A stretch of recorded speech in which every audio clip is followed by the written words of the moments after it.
Magandang araw mga kababayan, update tayo ngayon dito sa patuloy na tibagan dito sa Barangay 313. Ayan, sa nakikita po natin ay yung halos maubos na yung mga pader, no? Bali mga poste na lang, haligi ang mga naiiwan dito.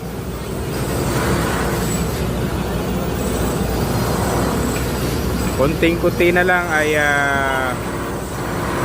matatapos na itong pagtibag nitong